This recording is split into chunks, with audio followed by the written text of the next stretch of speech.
तेरा उसमें चावल रखे ना नीचे। हाँ ये भी लगा दूं? हाँ बॉडी की लगा। यहाँ लगा दूं? हाँ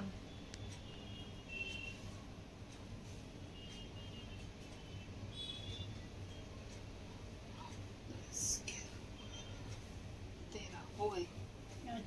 चारों इसके लगा दो पन्ने पे, चौकी पे लगा दो चारों इसके। अच्छा वो लिखी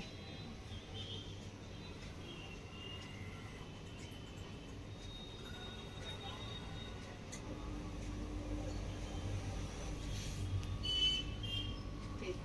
हाँ हाँ काजल की मेहंदी की लगा दो। इधर हल्दी की लगा दूं? हाँ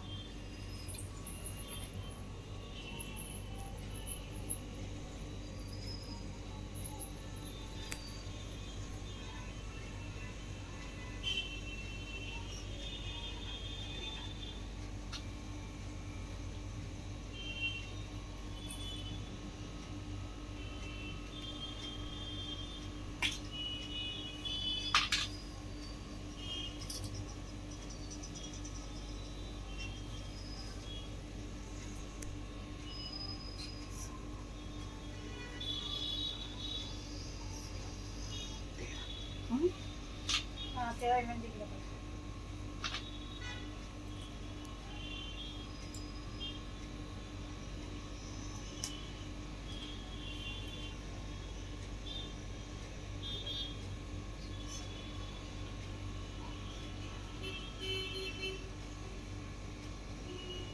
तेरा हो गई।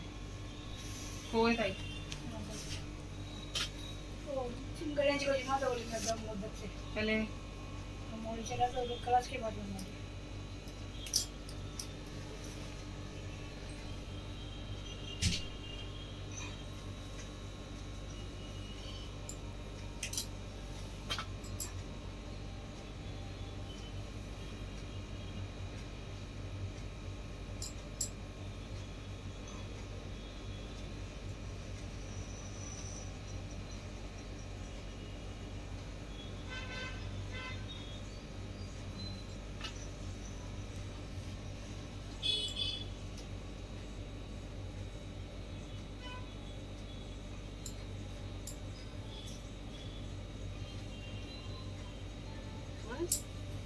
हाँ?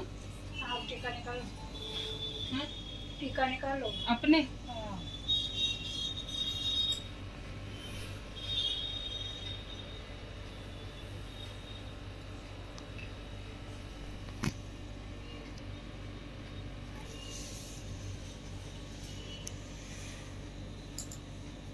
तो आपके लिए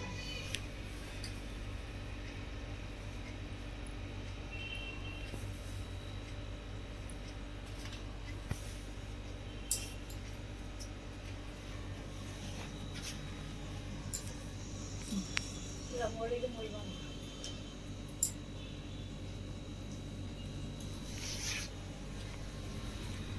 दीपक जला लूं?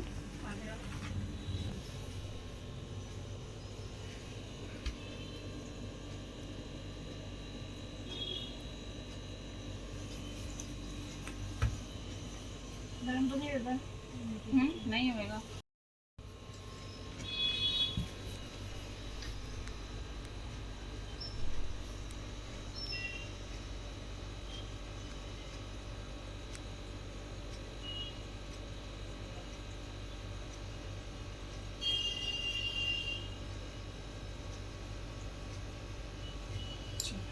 तो कहानी शुरू करें?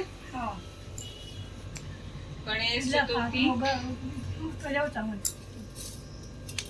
तेरह गिन के। हाँ?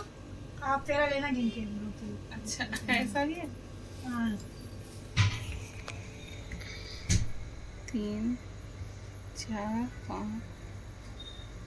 6 7 8 9 10 11 12 13 ही आए थे ताई। 13 ही हाथ में आए थे मेरे तो। बस 13 लेना।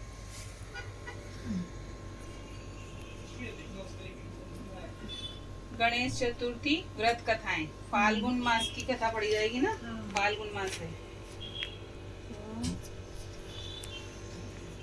कृष्ण गणेश चतुर्थी व्रत कथा, विष्णु शर्मा नामक ब्राह्मण की कथा।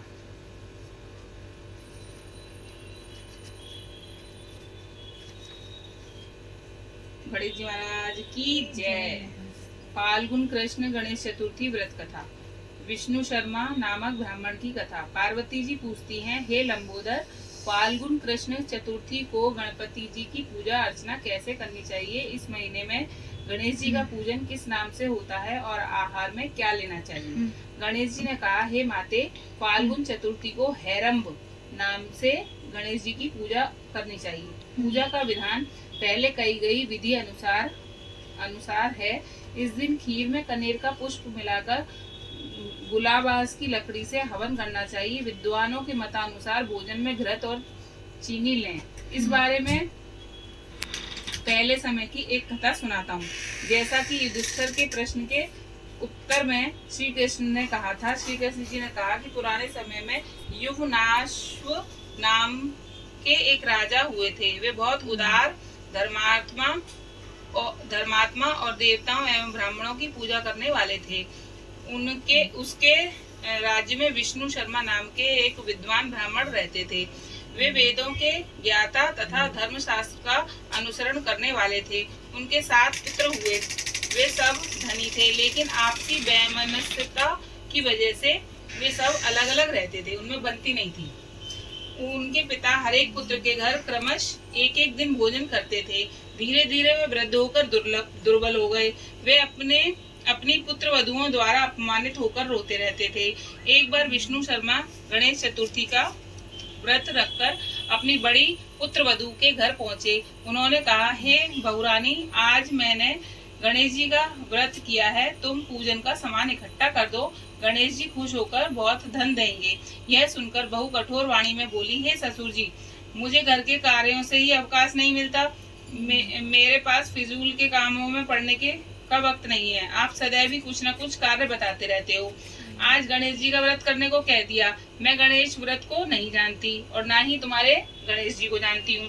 आप यहाँ से चले जाइए। बहू की डांट फटकार सुनकर वे 6 बहुओं के घर क्रमश गए, परंतु सभी ने डांट फटकार कर उसे भगा दिया।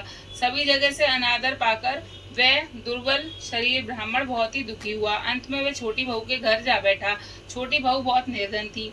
वह सकुचाता हुआ बोला कि अरे बहुरानी, अब मैं कहाँ जाऊँ? सब बहुओं ने मुझे छिटक दिया। तेरे पास तो व्रत के सामान को इकट्ठा करने का कोई साधन भी नहीं दिख रहा। मैं स्वयं भी बहुत वृद्ध हो चुका हूँ।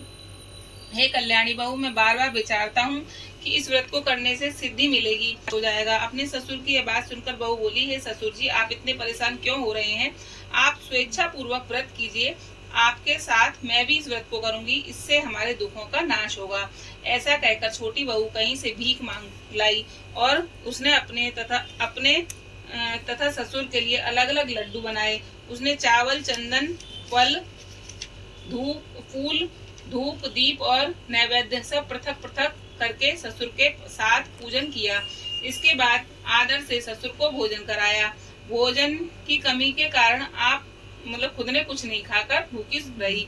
हे महादेवी, आधी रात के बाद ससुर को उल्टी दस्त होने लगे, जिससे उनके दोनों पैर गंदे हो गए। उसने ससुर के पैर धुलवाए और शरीर पहुंचा। वह दुखी होने लगी कि मुझे अभागिन के कारण उनकी ऐसी दशा हुई है। हे ससुर जी, रात्रि में अब मैं कहाँ जाऊँ? मुझे कोई उपाय सुझाइए। सारी रात विलाप करते रहने से अनजाने में उसका जागरण भी हो गया।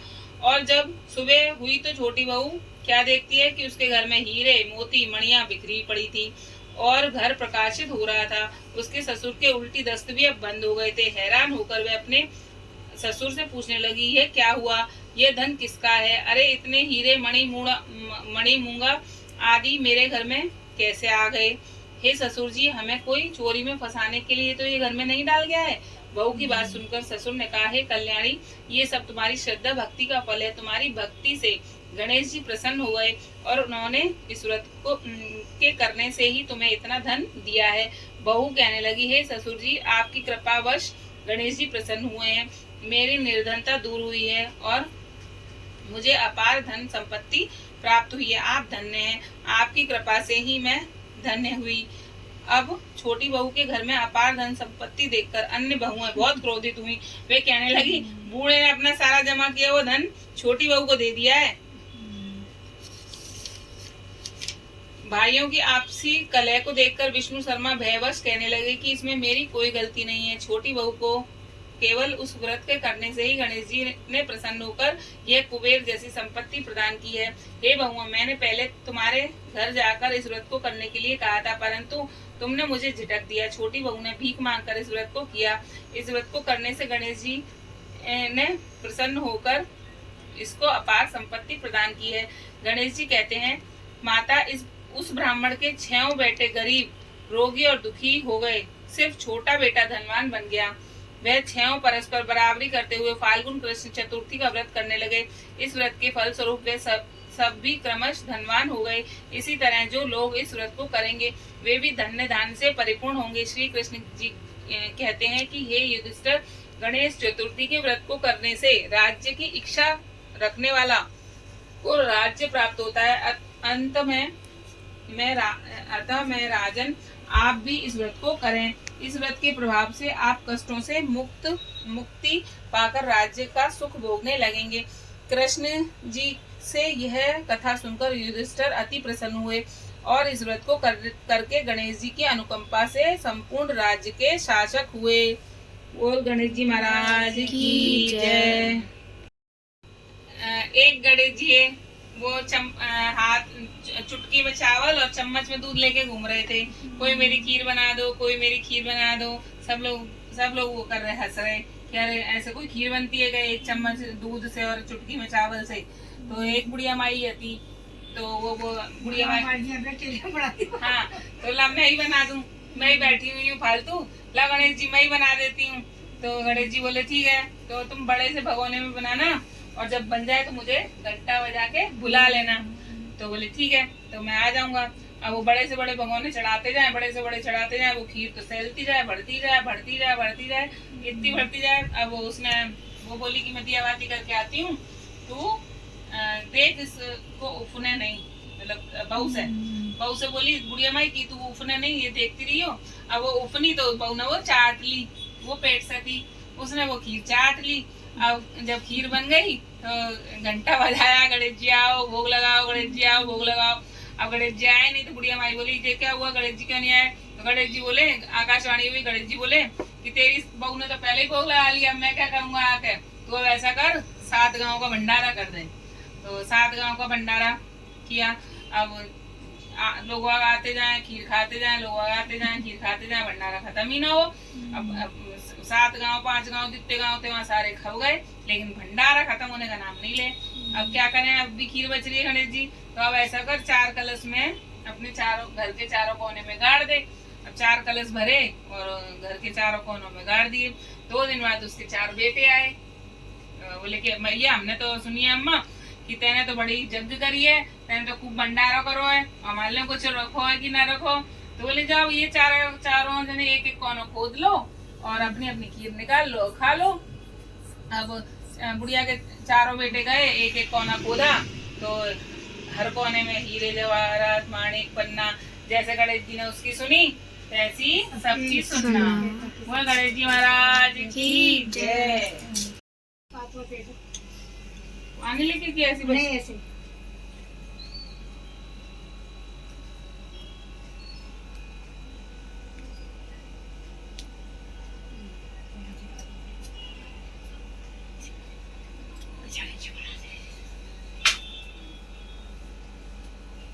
मैंने आलता नहीं लगाया। लगा लो, हाँ लगा लो। ये भी बनाओ। नहीं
स्टॉक मार्केट में क्या मिल जाए? बहुत